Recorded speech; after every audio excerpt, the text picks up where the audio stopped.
सांगलीच्या अभयनगर येथील श्री विठ्ठल रुक्मिणी मंदिरात श्रीराम प्राण प्रतिष्ठापना सोहळा मोठ्या उत्साहात साजरा करण्यात आला। आज प्रभू श्रीरामांच्या अयोध्येतील मंदिरामध्ये आगमन होत आहे। या निमित्तानं सांगलीमध्ये संपूर्ण वातावरण हे भगवमय झालं आहे। याचबरोबर अभयनगर येथील श्री विठ्ठल रुक्मिणी मंदिरात सुद्धा हा सोहळा मोठ्या उत्साहात आणि भक्तिमय वातावरणामध्ये साजरा करण्यात आला। या परिसरामध्ये असणाऱ्या सर्व नागरिक महिलांनी मोठ्या संख्येने हजेरी लावत हा सोहळा यशस्वी केला। सकाळपासूनच विविध भजन कीर्तन आणि गायनाचे कार्यक्रम या परिसरामध्ये संपन्न झाले। श्री विठ्ठल रुक्मिणी मंदिर आवारात दुपारी 12:48 प्रभू श्रीराम यांच्या प्राणप्रतिष्ठापना सोहळ्याला सुरुवात झाली। यावेळी विविध देवतांच्या आरत्याही घेण्यात आल्या। तसेच प्रभू श्रीराम यांची आरतीसुद्धा या ठिकाणी सर्वांच्या उपस्थितीत सादर करण्यात आली। यानंतर प्रसाद वाटप करून श्री रामलल्लाचे आगमन आणि प्रतिष्ठापना याचा आनंद उत्सव सर्वांनी व्यक्त केला। पाहूया अभयनगर येथील श्री विठ्ठल रुक्मिणी मंदिरातील प्रभू श्री रामचंद्र यांच्या प्राण प्रतिष्ठापना सोहळ्याची ही बोलकी चित्र।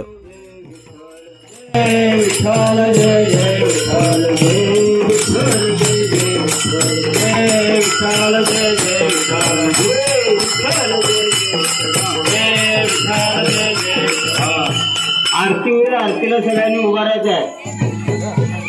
या रामाची आरती घ्या तुम्ही बरोबर। विठ्ठल जय विठ्ठल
दोघे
बस का